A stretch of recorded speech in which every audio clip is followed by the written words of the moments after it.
अहमद, आपसे शुरू कर लेते हैं आज। पहले पॉजिटिव्स की बात कर लेते हैं। पाकिस्तान एक नई सोच के साथ एटलीस्ट अपनी बैटिंग लाइनअप को तरतीब दे रहा है। सोच ये है कि हम मॉडर्न डे क्रिकेट खेलेंगे, अग्रेसिव क्रिकेट खेलेंगे, दब के नहीं खेलेंगे, अपने स्ट्राइक रेट पर फोकस करेंगे and we getting the results. Saim Ayub से हम बहुत एक्सपेक्ट करते हैं, कल उन्होंने अच्छा खेला, हसन नवाज ने अच्छा खेला, मोहम्मद नवाज अपना रोल प्ले कर रहे हैं। So this is the positives in the batting lineup. जी दानिश, देखिए, हम नहीं कहते कि एक अफगानिस्तान से जीत के या यूएई से जीत के बहुत बड़ा मार्का मांग लिया, लेकिन हम ये जरूर कहते हैं कि जिन प्लेयर्स को आप डिफेंड करते रहे हैं उनके होते हुए तो आप यूएसए से भी हारते हैं, उनके होते हुए तो आप जिम्बाब्वे से भी हारते हैं, उनके होते हुए अफगानिस्तान से आप हारे हैं। फिर कुछ मैच आपके फास्ट बॉलर्स ने छिक्के मार के नसीम शाह ने आपको जितवाए हैं, वो शर्म से हमें बचाया। एटलीस्ट इस बैटिंग लाइन के साथ या इस यंग टीम के साथ जो आप कह रहे हैं, जो इनएक्सपीरियंस साइड है से, कि उनको जब आप मौके देना आपने स्टार्ट किए तो एटलीस्ट आपको प्रॉपर रिजल्ट्स आ रहे हैं यार। वो मॉडर्न डे के साथ compete करने की कोशिश तो कर रहे हैं। 181 के स्ट्राइक रेट से साइम अयूब ने कल 38 बॉलों पे 70 किया है, 4 छिक्के उन्होंने मारे हैं। उसके बाद हसन नवाज का आप देखें, 6 छिक्के उन्होंने मारे हैं। खड़े खड़े स्पिनर को स्लो पिच पे सामने एक्स्ट्रा कवर छिक्के मारना, that was missing in our cricket. तो ये क्या है, अब कुछ आप लोग पता है दानिश क्या बात करते हैं, वो कहते हैं कि यार अच्छा देखिए साइम अयूब अच्छा खेल गया तो फिर भी एक कंसोलिडेट प्लेयर चाहिए। उनके लिए मेरा मैसेज है, और ये बात को समझना बहुत ज्यादा जरूरी है कि क्यों नहीं चाहिए। जो प्लेयर ऐसे क्रिकेट खेलता है, रिस्क लेता है, वो कंसिस्टेंट नहीं होता। वो हर 3-4 इनिंग में एक ऐसी इनिंग खेलता है जो इम्पैक्टफुल इनिंग खेलता है और वो मैच साइड पे कर देता है। इसीलिए आपके पास पहले 4 प्लेयर जो है, पहले 6 ओवर्स का फायदा उठाने के लिए इस तरह के होने चाहिए कि जिस टाइम पे साइम अयूब ना चले, साहिबजादा फरहान चले, साहिबजादा फरहान ना चले तो आपका फखर जमान चले, फखर जमान ना चले तो आपका मोहम्मद हारिस चले, हसन नवाज चले। और कभी कभी ये लोग, जिस तरह साहिबजादा फरहान ने पिछले मैच के अंदर अगर आप देखेंगे, सिर्फ 10 बॉलों पे 24 रन की जो इनिंग खेली थी, और बाकी 2 प्लेयर जो साइम अयूब थे और फखर थे, उनका पावर प्ले इतना अच्छा नहीं किया, फिर भी आपने यू एंड अप 6 ओवरों में 55 score. That is the difference जो ये यंग प्लेयर्स क्रिएट कर रहे हैं। बिल्कुल आपने इंट्रो में बिल्कुल सही बात की है कि रूम ऑफ इम्प्रूवमेंट मौजूद है अपनी जगह, और उस पे आने वाले शो पे भी बात कर सकते हैं। लेकिन मैं सिर्फ अपनी अवाम को और कौम को, वो जो एक्सपर्ट्स बैठ के क्रिटिसाइज करते हैं बच्चों को, ये दिखाना चाहता हूँ कि जब हम पिछले 1 साल से बोल रहे थे कि आपका माइंडसेट, आपका अप्रोच ठीक नहीं है टुवर्ड्स द गेम, जो प्लान्स आप बनाते हैं पावर प्ले के अंदर या दीगर भी, वो ठीक नहीं है ना। आपके मिडिल ऑर्डर को इनफ बॉल मिलते थे। ये क्यों इसने इतनी अच्छी इनिंग खेली है सलमान आगा ने, कैप्टन ने, अफगानिस्तान कि उसके पास बॉल्स मौजूद थे।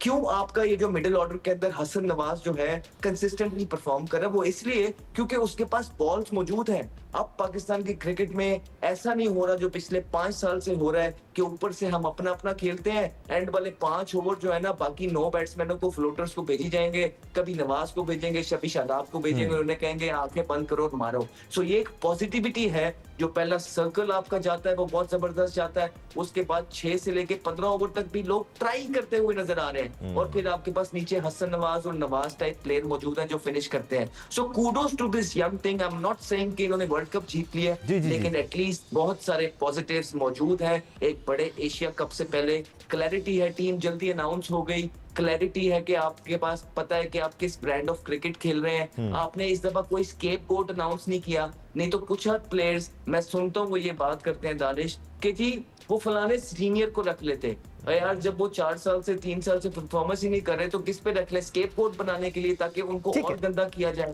तो सर एक क्लैरिटी ये थी कि पहली दफा बड़े अरसे के बाद हमने देखा है कि पाकिस्तान क्रिकेट बोर्ड ने, जिसका सहरा आकिब जवेद के सर जाता है क्योंकि हमने उनको बहुत क्रिटिसाइज भी किया, उनके थोड़े से जो अच्छे काम नहीं थे, इस काम पे जो वो अच्छे कर रहे हैं बहुत ज्यादा उनको क्रेडिट जाता है कि उन्होंने पाकिस्तान को जीतने वाली टीम बनाया है, स्केपगोट ढूंढने वाली टीम इस दफा नहीं। पॉजिटिविटी जरूर नजर आ रही है, at least as far as the batting lineup is concerned. हम स्टेबिलिटी की बात करते हैं मिडिल ऑर्डर में, तो सलमान अली आगा वहाँ पर मौजूद हैं, वो स्टेबिलिटी प्रोवाइड कर सकते हैं along with your top order. और फिर उसके बाद भी नवाज ने आना है तो आपके पास ऐसे प्लेयर भी मौजूद हैं जो अग्रेशन भी प्रोवाइड कर सकते हैं।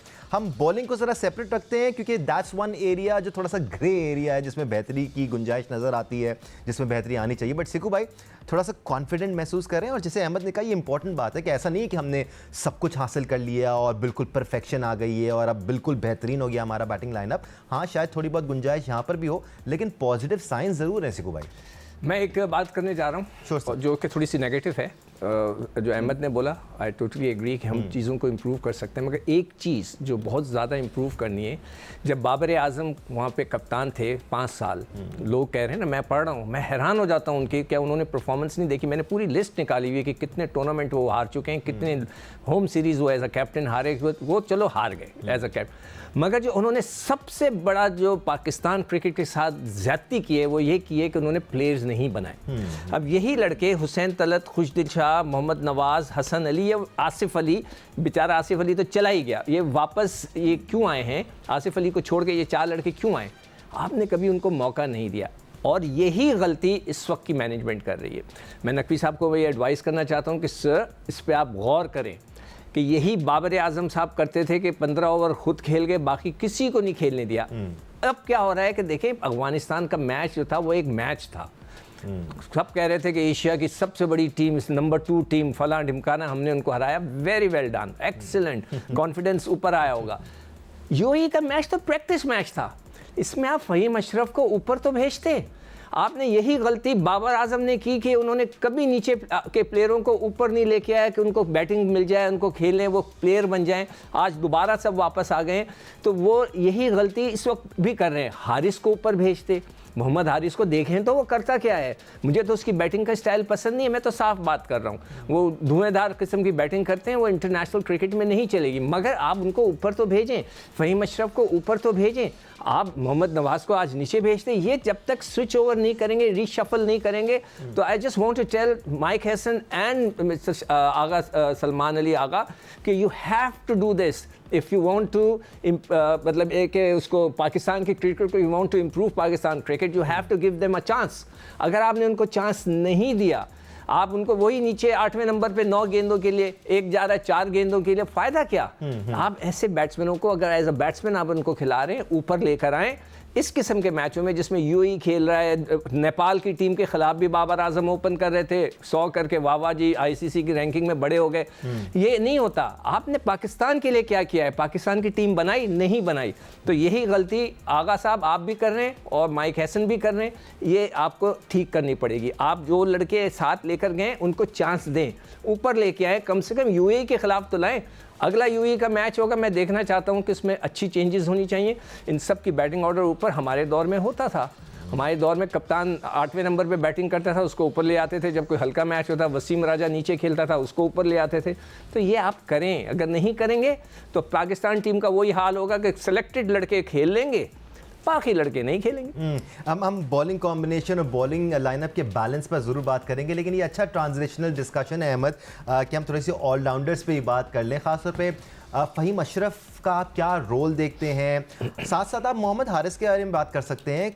कुछ प्लेयर्स होते हैं जिनके रोल्स बहुत ज़्यादा डिफाइंड नज़र आते हैं। जैसे हारिस के लिए कहा जाता है कि भाई ये आएगा सिर्फ मारेगा। एट टाइम्स ऐसा होता है अहमद कि ऊपर से 3-4 विकेटें गिर जाती हैं। रिक्वायरमेंट ये होती है कि आपको विकेट पर रुकना होता है, तो उस एबिलिटी को भी डेवलप करना है, और उस एबिलिटी को डेवलप आप मैच सिनेरियोज में कर सकते हैं और उस वक्त कर सकते हैं जब आप हल्की टीमों के खिलाफ खेल रहे हैं। तो ये सिकू भाई का पूरा आर्ग्यूमेंट है। सिमिलरली हम फहीम अशरफ से भी ज़्यादा एक्सपेक्ट कर सकते हैं। कैसे किया जाना चाहिए हारिस और फहीम से ज़्यादा एक्सपेक्ट? अहमद बिल्कुल कर लेना चाहिए, इसमें कोई बुराई नहीं है। जो सिक्कू भाई मशवरा दे रहे हैं कि यूएई के अगेंस्ट आप थोड़े बहुत एक्सपेरिमेंट कर सकते हैं। बस इसमें एक चीज ये है कि ऑलरेडी जिस टीम की सिक्कू भाई बात कर रहे हैं ना, वो बड़ी स्टेब्लिश दौर था। वहां पे प्लेयर्स जो है अपने अपने नंबर्स पे डेवलप खेल रहे थे, तो आपके पास चांस होता है कि आप ऊपर जो है ना लोगों को भिजवाते हैं। ये टीम में बेचारे जिसकी जगह आपने फहीम अशरफ को भिजवाने की, जिन प्लेयर्स की जगह, वो बेचारे खुद अभी भी टीम के अंदर आए हैं। तो उन पास्ट के अंदर भी तो यही होता रहा है कि जो प्रॉपर बैट्समैन होते थे उनको सिक्कू भाई खुद बोलते हैं कि नीचे भेजा जाता था, उनको मौके नहीं दिए जाते थे। तो अगर उसको फहीम अशरफ को एक दो फिर आप ऊपर लाएंगे तो किसी जेन्युइन प्लेयर को नीचे भेजेंगे। तो उसके पास कैसे एक्सपीरियंस आएगा? तो उसको मौके इसी तरह मिलेंगे और एक्सपीरियंस इसी तरह आएगा कि जो जेन्युइन प्लेयर है पहले उसको पूरा मौका मिले। ये और फिर जो मोहम्मद हारिस की बात कर रहे हैं, देखिए मुझे मोहम्मद हारिस से मैं आपसे एक काउंटर क्वेश्चन करता हूँ। श्योर। मैं ये कहता हूँ कि फखर जमान को T20 के अंदर 10 साल से सपोर्ट मिल रही है सिर्फ इसलिए कि जाने खाना क्रिकेट खेलते हैं। और आप स्टैट्स निकाल के देख लीजिए, स्टैट्स कुछ और बात करते हैं। वो ये कहते हैं कि बिल्कुल भी कंसिस्टेंट नहीं है, कोई अरसे दराज बाद वो परफॉर्मेंस करते हैं। तो जब फखर जमान को 10 साल से ये कहा जा रहा है कि यार ये जिस दिन करेगा जितवा देगा T20 में, तो हारिस क्यों नहीं? हारिस के पास तो ज्यादा रेंज ऑफ शॉट है फखर से। अगर आप रेंज ऑफ शॉट की बात करते हैं ना, वो ज्यादा 360 खेलता है हारिस। हारिस ऑफ स्टंप पे भी खेलता है, लेग्स पे भी खेलता है, स्कूप भी मारता है और रिवर्स स्कूप भी मारता है। हाँ, इतनी लंबी बैटिंग लाइन के अंदर एक कीपर भी अच्छा है। इतनी बड़ी बैटिंग लाइन के अंदर दानिश सिर्फ मैं ये कहता हूँ कि उसका रोल डिफाइन है। नीचे भी अगर आ रहा है जो जगह नहीं है, जो अप्रोच से वो खेल रहा है वो गलत है, क्योंकि उससे स्कोर नहीं हो रहे, उस पर प्रेशर पड़ रहा है, तो अब वो स्लो खेलने लग गया है। नहीं, प्रेशर यही तो करता है। मेरी कोशिश थी मैं उसके साथ बात करूं थोड़ी, इसके साथ जब मीडिया पे आपकी स्क्रूटनी स्टार्ट हो जाती है तो जो आपकी स्ट्रेंथ होती है आप उससे हट जाते हैं। स्ट्रेंथ क्या है? हम क्या बात करते हैं कि भाई हारिस या तो 2 बॉल खेले, अगर 10 खेले तो उसका 25 स्कोर लगाओ। लेकिन अब क्योंकि उस पर प्रेशर पड़ रहा है परफॉर्मेंस का, तो वो 15 बॉल पे 14 कर रहा है, 14 बॉल पे 15 कर रहा है। यहाँ पे he will lose his plot. चाहे वो 2 बॉल खेले, 3 हो जाए, आउट होके इतनी बैटिंग लाइन, लंबी बैटिंग लाइन के अंदर बाहर आ जाए, लेकिन अगर हारिस ने सरवाइव करना है इस पाकिस्तान टीम के अंदर तो वो अपने स्ट्राइक रेट पे कर सकता है। तो उसको मेरा मशवरा ये है, बड़ों की तरह, भाइयों की तरह, कि जाए अपनी गेम से ना हटे। चाहे 2 बॉल खेले, 10 खेले, लेकिन 200 के स्ट्राइक रेट से खेलने की कोशिश करें। यही उनका रोल, हारिस का रोल टीम के अंदर होना चाहिए, चाहे टॉप ऑर्डर है, चाहे नंबर 7 पे जाए। आपने ब्रीफली सिकू भाई मैंने ये जो बात की ना, ये हारिस की बात कर रहे हैं, यही बात तो मैंने की है कि जब यूएई जैसे मैच होते हैं, यूएई की एक प्रोफेशनल टीम नहीं है, कोई नौकरी कर रहा है, कोई बैंक में खट्टे कर दिए थे उन्होंने, लेकिन नहीं, दांत खट्टे किए थे ना। ऐसी टीमों के खिलाफ तो उसको ऊपर कर दो बेटा। हारिस को मैंने यही तो कहा है, हारिस को ऊपर कर दें, उसको तो चांस तो दें, उसको खेलने तो दें। वो कैसे सीखेगा? रोल इतना स्पेसिफिकली डिफाइन ना करें। हाँ, कि बिल्कुल ही नीचे रखें। हाँ, मौका दें। जैसे आसिफ अली था, हमारे साथ एक पाकिस्तान के मशहूर कप्तान बैठे थे, वो कहने बस उनको 2 ओवर काफ़ी होते हैं। अरे भाई, 2 ओवर काफ़ी थे, वो बेचारा अमेरिका चला गया इसलिए कि उसको मौका ही नहीं मिला कभी। भाई, कभी बाबर आजम साहब खुद नीचे आ जाते। मैं बार बार कहता था कि भाई बाबर आजम साहब आप नीचे आ जाएं, दूसरे बच्चों को ऊपर भेज दें, वो कुछ सीख लेंगे, कुछ बन जाएंगे पाकिस्तान के लिए।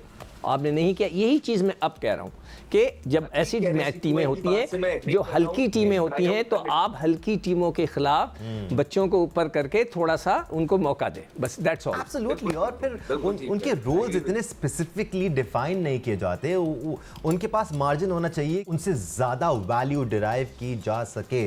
पाकिस्तानी बॉलिंग लाइनअप मसला नज़र आ रही है। इवन पहले मैच में जो हमने कामयाबी हासिल की, दूसरे मैच में हमने कामयाबी हासिल की, रिगार्डलेस ऑफ द फैक्ट कि 20-21 गेंदों पर 70-75 रन दरकार थे। दोनों मैचेस में पाकिस्तानी आवाम डरी हुई थी, नर्वस थी कि हम क्या ये रन्स रोक पाएंगे। That's an alarming factor. We'll take a break here.